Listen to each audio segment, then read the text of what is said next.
तो चलिए आज की इस वीडियो क्लास में सभी बच्चों का बहुत स्वागत है। और आज हम लोग अध्याय 5 पदार्थ में रासायनिक परिवर्तन, जो पिछले वीडियो क्लास में हम लोग रासायनिक परिवर्तन के बारे में हम लोग पढ़ चुके हैं। आज हमारा जो है यहाँ से रवाकरण से शुरू करते हैं। इसके पहले का जो है यहाँ तक हमने पिछले वीडियो क्लास में पढ़ चुका था। तो रवाकरण किसे कहते हैं, ठीक है। तो देखिए बच्चों, आप जानते हैं कि साधारण नमक को समुद्र जल के वाष्पन द्वारा प्राप्त किया जा सकता है, ठीक है। साधारण हम लोग नमक जो है समुद्र से प्राप्त होता है। इस प्रकार प्राप्त होने वाला नमक शुद्ध नहीं होता और उसके रवा छोटे होते हैं। इस प्रकार प्राप्त नमक के रवा के आकार को स्पष्ट रूप से नहीं देखा जा सकता है। तथापि किसी पदार्थ के शुद्ध तथा बड़ी आकार के रवे उनके विलयन से प्राप्त किए जा सकते हैं। यह प्रक्रिया रवाकरण कहलाती है, ठीक है। क्या रवाकरण में कोई नया पदार्थ बन रहा है? तो चलिए हम लोग देखते हैं बन रहा है कि नहीं बन रहा है। तो हम क्या करेंगे, एक क्रियाकलाप करेंगे, ठीक है। एक शीशी में लगभग 1/3 पानी लीजिए और उसमें तनु सल्फ्यूरिक अम्ल की कुछ बूंदें मिलाइए। जल को गर्म कीजिए। जब जल उबलना आरंभ कर दे तो इसमें धीरे धीरे कॉपर सल्फेट का चूर्ण लगातार चलाते हुए मिलाएं। कॉपर सल्फेट का चूर्ण मिलाना तब तक जारी रखें जब तक कि उसमें और कॉपर सल्फेट घुलना संभव ना हो। विलयन का फिल्टर पेपर की सहायता से छान लीजिए, ठीक है।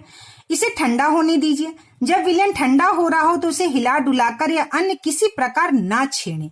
कुछ समय बाद विलयन को देखिए, क्या कॉपर सल्फेट के रवा दिखाई देते हैं? यदि नहीं तो कुछ समय और प्रतीक्षा कीजिए। तो चलिए हमारा नेक्स्ट यहाँ पर क्रियाकलाप, फिर एक और क्रियाकलाप है। एक शीशी में 5 मिलीमीटर पानी लीजिए बच्चों, इसमें 1 ग्राम फिटकरी डालिए, ठीक है। यदि फिटकरी पानी में नहीं घुलती है तो शीशी के पानी को क्या करेंगे, हम गर्म करेंगे, ठीक है। गर्म कीजिए। फिटकरी के घुलते ही इस शीशी को पानी से भरे एक बर्तन में ठंडा होने रख दीजिए।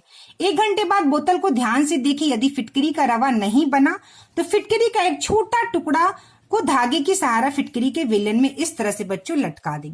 तो आप देखेंगे बच्चों, जब फिटकरी को हम गर्म करते हैं इस तरह से लटका देते तो छोटे छोटे आपको कण दिखाई दे रहे होंगे। इसमें देखिए छोटे छोटे कण दिखाई दे। यह कण जो है बच्चों फिटकरी के कण होते हैं और यही कण जो होते हैं फिटकरी के होते हैं, जो फिटकरी से अलग हो गए हैं, और इसी को हम रवाकरण कहते हैं, ठीक है। फिटकरी के रवे बनाना। तो क्या घोल में से फिटकरी रवे बाहर निकले? रवों का आकार कैसा है? लटके हुए फिटकरी के टुकड़े के आकार में कोई परिवर्तन हुआ? फिटकरी के टुकड़े पर जो पदार्थ जमा हुआ वह क्या है?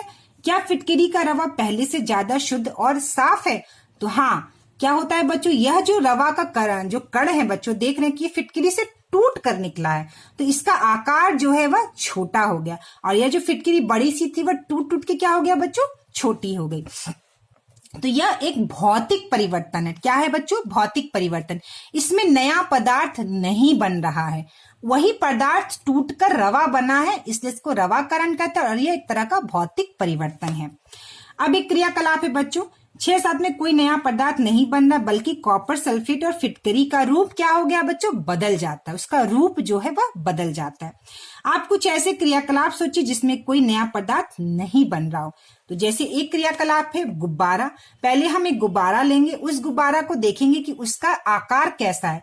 जब आप उस गुब्बारे को बच्चों फुला देंगे और फुलाने के बाद उसका गैस निकाल देंगे, उसको छोड़ देंगे, तो आप देखेंगे गुब्बारे का जो आकार पहले इतना था, अब वो गुब्बारे का आकार बड़ा होकर इतना हो गया है। तो गुब्बारा फुलाने के बाद जब गुब्बारा छोड़ देंगे तो क्या हो जाता है बच्चों, वह फैल जाता है थोड़ा, और उसका आकार जो है थोड़ा बदल जाता है। तो गुब्बारे में भौतिक परिवर्तन, तो क्या होता है बच्चों कि वह बैलून का आकार बदल जाता है, तो इसे भौतिक परिवर्तन कहते हैं।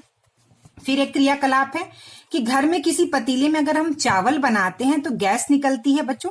आपने घर में पतीले में चावल पकाते हुए देखा होगा। क्या चावल पकाने के दौरान आपको पतीले से भाप निकलती दिखाई देती है?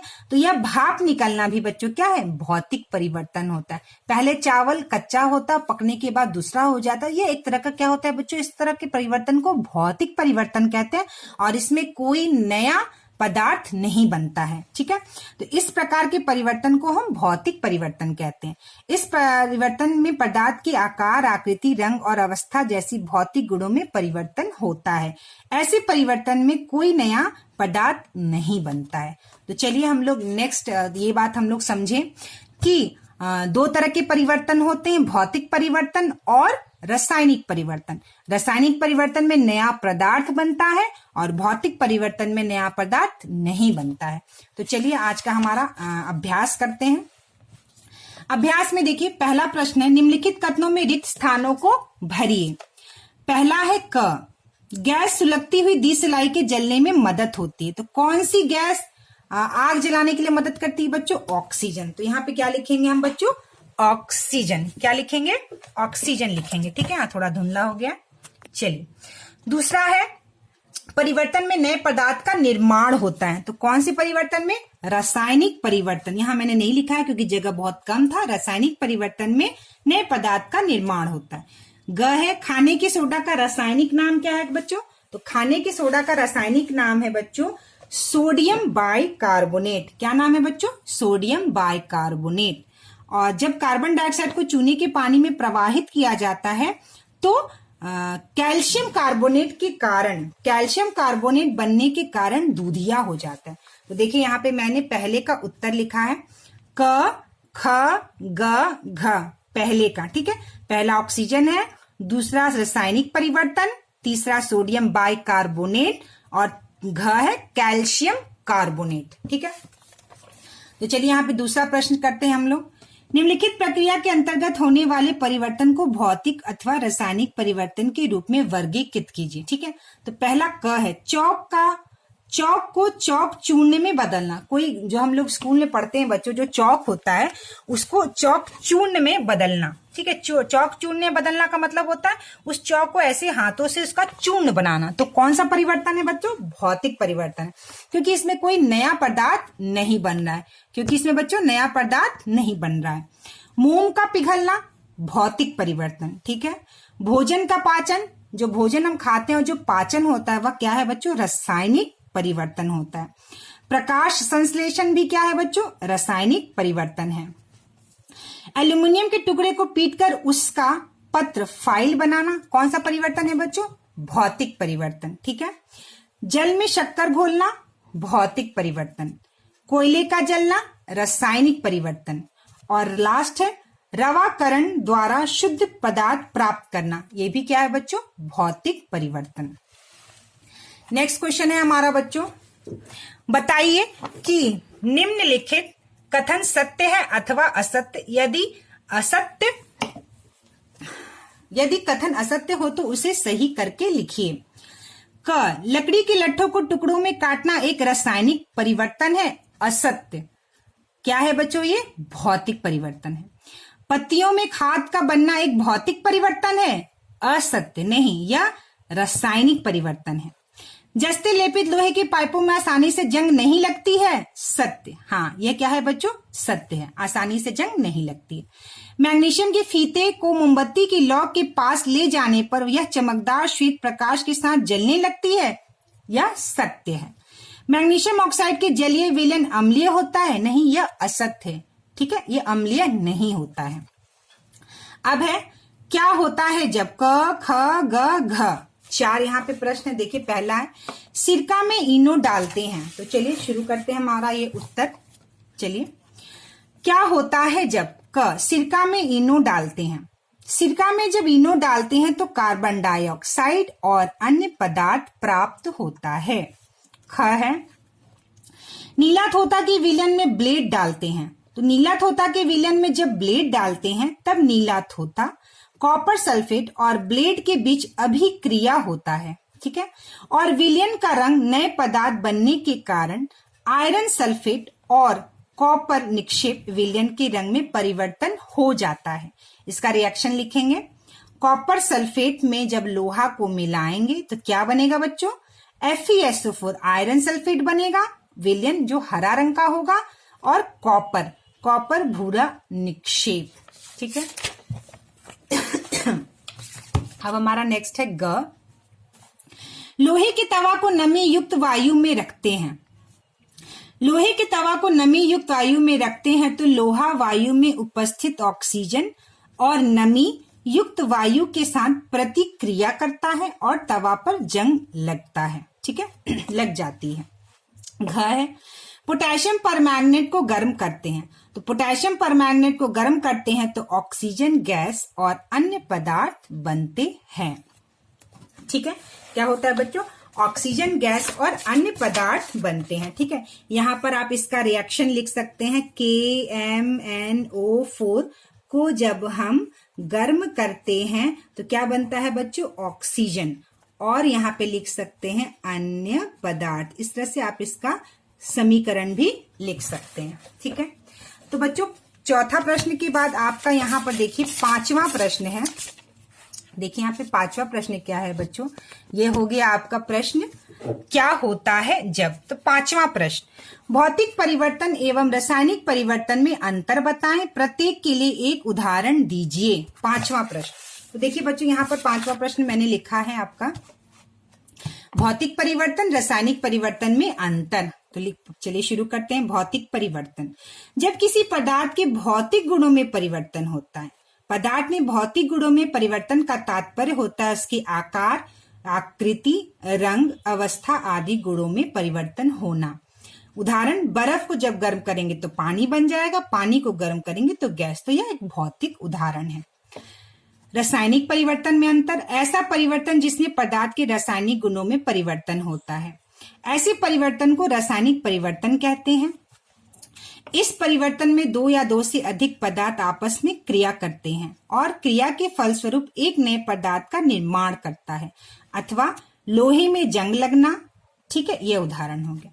भौतिक परिवर्तन में बच्चों यह परिवर्तन अस्थायी होता है, लेकिन यह परिवर्तन स्थायी होता है।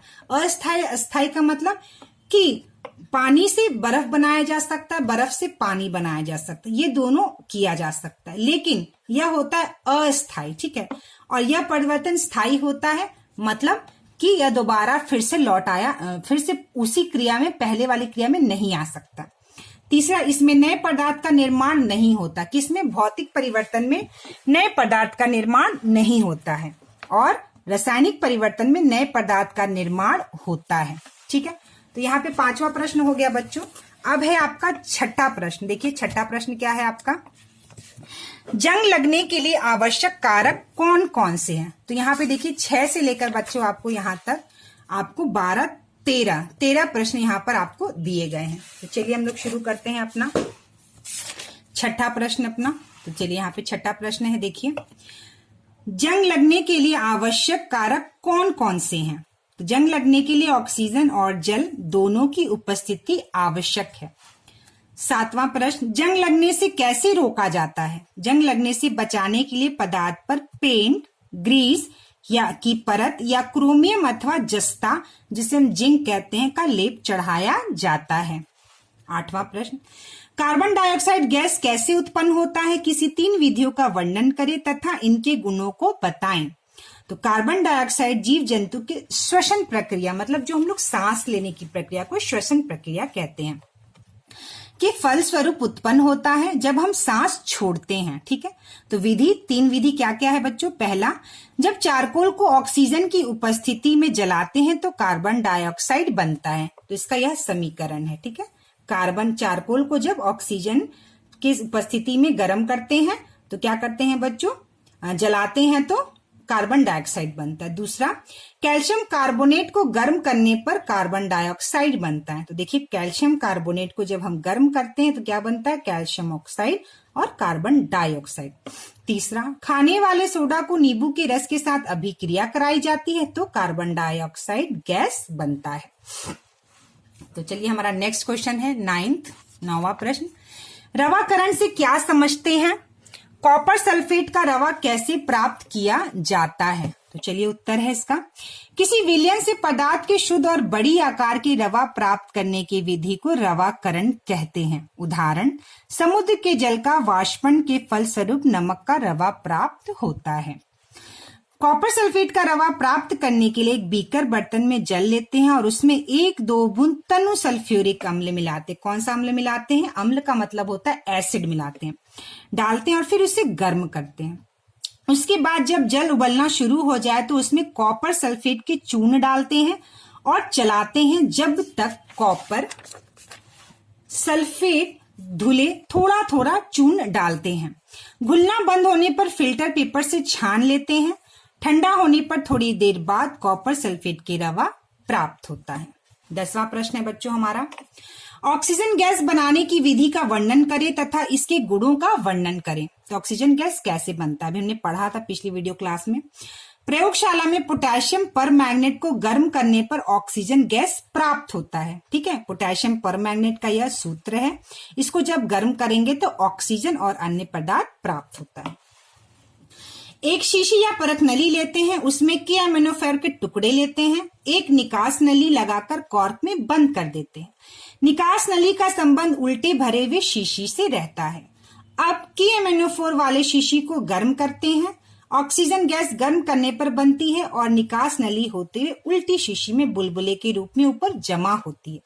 ठीक है, गुण, यह जीव जंतुओं की श्वसन क्रिया ईंधन को जलाने में सहायक होता है। तो प्रश्न जो 10 है बच्चों, उसमें आपको यह वाले चित्र को बनाना पड़ेगा। ठीक है, प्रश्न जो अभी मैंने 10 बढ़ाया, तो यह वाली क्रिया जो है, क्रियाकलाप, और ये जो है आपको यह चित्र इसके साथ बना सकते हैं।